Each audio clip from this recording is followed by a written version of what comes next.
Assalamualaikum warahmatullahi wabarakatuh. Perkenalkan, nama saya Naina Rahmala Salina. Saya dari kelas TI 22E.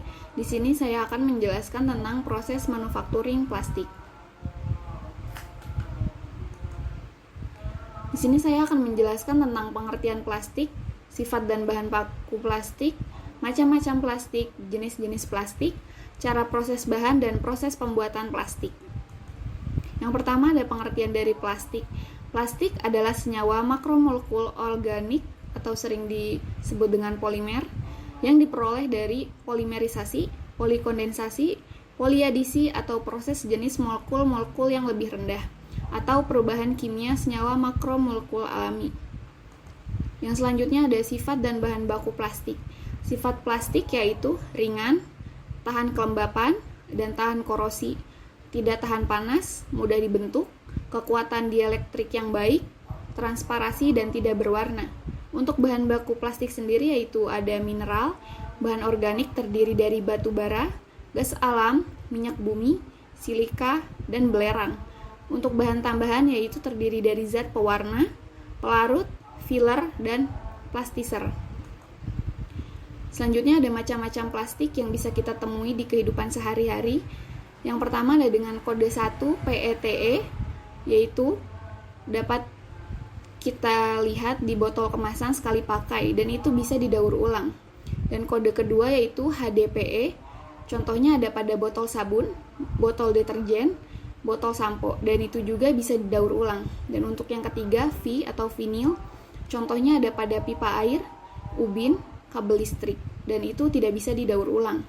Yang keempat ada LDPE, contohnya ada pada kantong plastik, kresek, kantong plastik sampah, dan tas belanja, dan itu juga tidak bisa didaur ulang.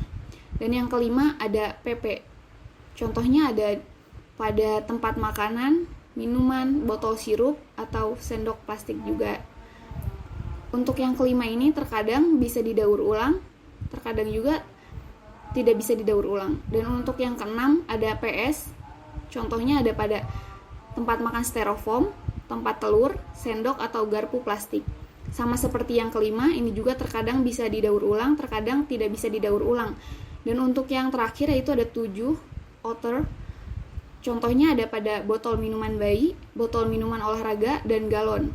Dan ini juga tidak bisa didaur ulang karena berbahaya. Selanjutnya ada jenis-jenis plastik. Jenis-jenis plastik sendiri yaitu ada 2 macam. Yang pertama ada plastik thermosetting. Plastik thermosetting adalah plastik dalam proses pembentukannya memerlukan panas dan dengan penambahan unsur kimia tertentu akan menimbulkan perubahan kimiawi atau bisa kita sebut dengan polimerisasi. Sesudah plastik mengeras dan tidak akan menjadi lunak walaupun sudah dipanaskan. Jadi untuk plastik thermosetting sendiri jika sudah mengeras tidak bisa lunak walaupun sudah dipanaskan kembali. Contohnya yaitu ada fenolik, resin amino, resin furan, silikon, epoksida, dan lain-lain.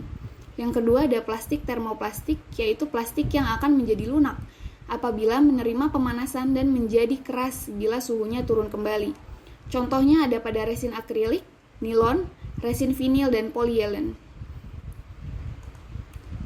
Selanjutnya ada perbedaan termoplastik dan termosetting. Untuk termosetting sendiri tidak dapat didaur ulang, reaksi pengerasannya cepat, dipanaskan dalam bentuk cairan atau campuran yang sudah terpolimerisasi. Untuk termoplastik sendiri berbeda dengan termosetting, termoplastik dapat didaur ulang dan reaksi pengerasannya lambat. Dipasarkan dalam bentuk butiran, dicampur dalam keadaan padat.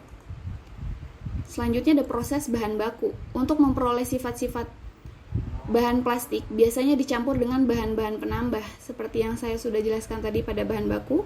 Beberapa bahan penambah terdiri dari resin, stabilizer, perwarna, plastiser, dan pengisi. Untuk prapembentukan sendiri itu ada 2. Yang pertama ada bahan termoplastik sendiri dan yang kedua ada bahan termosetting sendiri. Prapembentukan itu sebelumnya dimasukkan ke dalam mesin cetak. Bahan yang telah dicampur biasanya dicetak dulu dalam bentuk awal prapembentukan atau preforming. Pertama untuk bahan termoplastik sendiri, prapembentukannya dilakukan dengan mencetak bahan mendekati dengan rongga cetakan dengan berat jenis yang sama, berarti volumenya juga sama, sehingga dapat menghemat bahan baku dan mempercepat proses. Dan untuk selanjutnya, bahan termosetting, pembentukannya dilakukan dengan mencetak dingin bahan dalam bentuk pelet tanpa pengolahan terlebih dahulu. Dan untuk selanjutnya yaitu ada proses pembuatan plastik. Yang pertama ada persiapan bahan baku. Bahan baku tersebut harus dibersihkan dan diolah sebelum bisa digunakan untuk membuat plastik. Hal ini melibatkan proses pemisahan kotoran dan pemurnian bahan mentah. Bahan mentah murni inilah yang akan digunakan ke tahap selanjutnya. Yang selanjutnya itu ada proses polimerisasi, merupakan konversi minyak gas atau gasolin seperti propelin, etilen, dan lainnya menjadi hidrokarbon dengan berat molekul yang lebih tinggi. Polimerisasi dapat dilakukan dengan memanaskan bahan mentah tersebut dengan bantuan katalis yang dapat membantu menghubungkan molekul menjadi rantai atau sering kita sebut dengan monomer. Selanjutnya ada aditif, yaitu mencampurkan dengan resin untuk memberikan sifat yang diinginkan plastik. Adaptif dapat mencangkup warna, stabilisator, plastik, dan bahan lainnya yang bisa mengubah sifat serta kimia plastik. Selanjutnya ada molding, yaitu campuran material dicampurkan untuk membuat formula plastik dengan cara memanaskan untuk melalui proses pembentukan. Proses pembentukan sendiri atau molding yaitu dibagi menjadi 4. Yang pertama ada injection molding, yaitu biji plastik yang telah meleleh kemudian disuntikan atau dimasukkan ke dalam cetakan dengan tekanan tinggi. Setelah mendingin dan mengeras, plastik dikeluarkan dari cetakan dan menjadi produk jadi. Contohnya di sini untuk proses injection molding. Dan untuk selanjutnya itu ada blow molding. Blow molding adalah proses pembuatan plastik yang menggunakan tekanan untuk menghasilkan komponen plastik berongga. Pada proses ini, biji plastik dilelehkan akan diberikan tekanan udara hingga berbentuk seperti barang yang diinginkan, seperti botol, tangki, wadah, dan lainnya. Yang ketiga ada thermoforming. Thermoforming merupakan proses pembuatan plastik dengan cara melelehkan biji plastik dan mengubahnya menjadi bentuk lempengan atau lembaran plastik, lalu dibentuk seperti ini. Dapat kita temui pada kemasan makanan juga ada wadah terlebih dahulu. Yang keempat ada ekstruksi. Proses ini, biji plastik dileburkan hingga menjadi halus dan dicetak tanpa putus atau secara kontinu. Contohnya seperti pipa. Untuk cetakan plastik sendiri yaitu bahan cetakannya baja yang diberi perlakuan panas. Pembuatan cetakannya sendiri dengan pembersihan presisi. Faktor penting yang diperhatikan dalam pembentukan cetakan yaitu ada diperlukan tirus dan sudut-sudut tertentu untuk memudahkan mengeluarkan benda dari cetakan. Selanjutnya diperlukan penjektor untuk mengeluarkan benda dari cetakan dan harus diletakkan di tempat yang tidak mengganggu. Selanjutnya harus diperhitungkan penyusutan bahan yang biasanya berkisar antara 0,003 hingga 0,009 mm. Selanjutnya ada jenis cetakan, yaitu jenis cetakan sendiri dibagi menjadi 2, ada cetakan tekan dan cetakan injeksi. Cetakan tekan yaitu ada 2 juga, cetakan tangan dan cetakan semi otomasi. Untuk cetakan tangan diisi dan dibongkar di atas bangku. Pada press terdapat saluran pemanasan dan pendinginan. Untuk cetakan semi otomasi terpasang dengan kokoh pada mesin press dan dipanaskan atau didinginkan oleh plat. Pada waktu cetakan membuka, benda dikeluarkan secara otomatis dari cetakan jenis ganda atau tunggal. Yang kedua ada cetakan injeksi, terdiri dari 2 bagian, yaitu bagian terpasang tetap dan bagian yang dapat digerakkan. Permukaan keduanya bagian diselesaikan dengan teliti dan saling menutup dengan tepat. Ruang cetak harus sentral terhadap saluran turun pada cetakan tetap sehingga bahan dan cetakan diteruskan secara merata. Pemandu diletakkan pada belahan cetakan tetap hingga menjamin ketepatan gerak belahan yang satunya. Terdapat saluran pendingin sehingga mudah dikeluarkan. Produk yang masih melekat pada inti belahan cetakan yang dapat bergerak dikeluarkan dengan mekanisme ejector.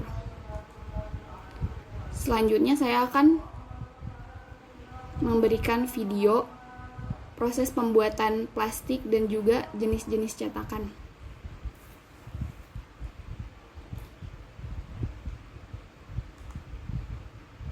Its global production has doubled about every decade. According to estimates, over 380 million tons of plastic is produced every year. It's no surprise then that the plastic industry is valued at over $600 billion. So, how is it made?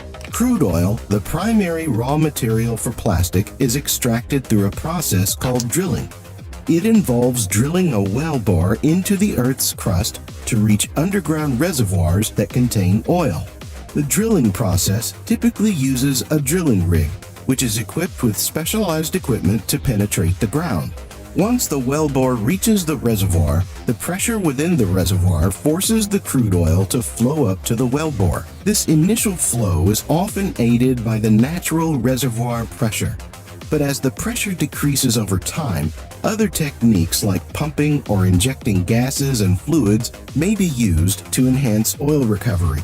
Once extracted, crude oil undergoes refining by heating it in a furnace to about 752 degrees Fahrenheit or 400 degrees Celsius.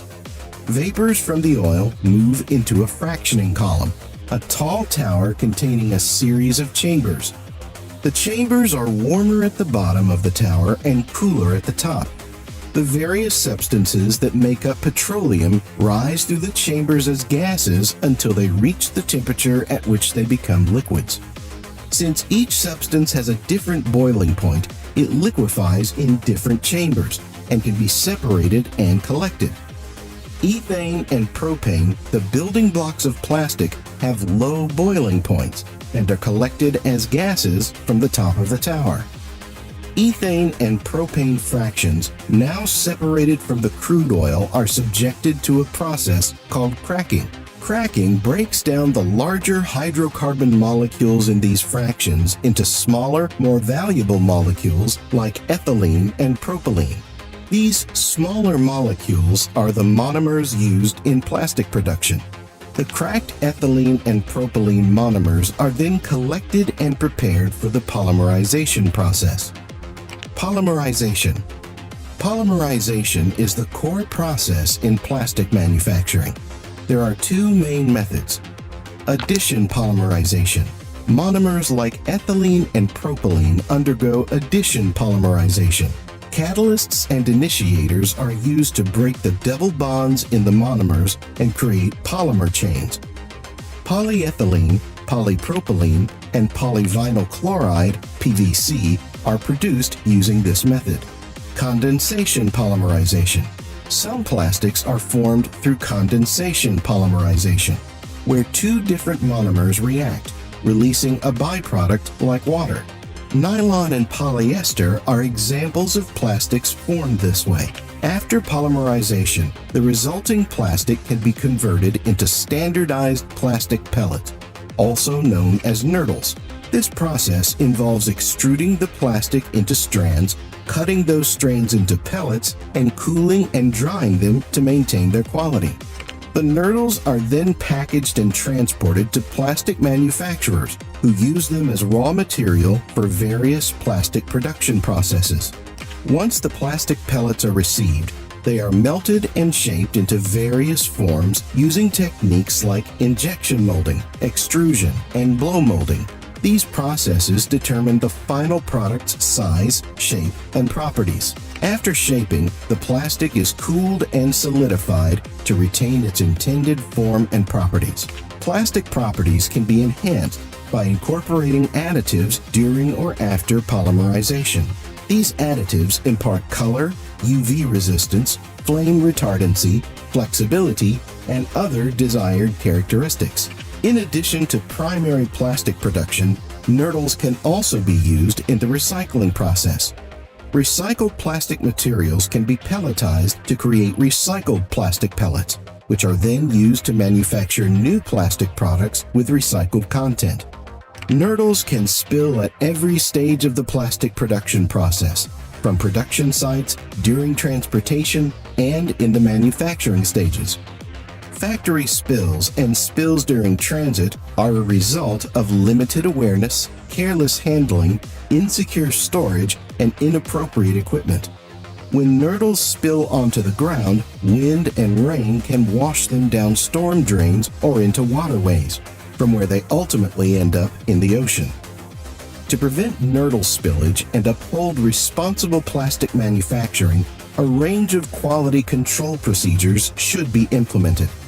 This involves establishing good manufacturing practices, GMP, tailored to plastic pellet production, utilizing proper handling and storage guidelines, ensuring robust pellet packaging, conducting regular quality assurance checks, and providing thorough employee training on spill prevention and response.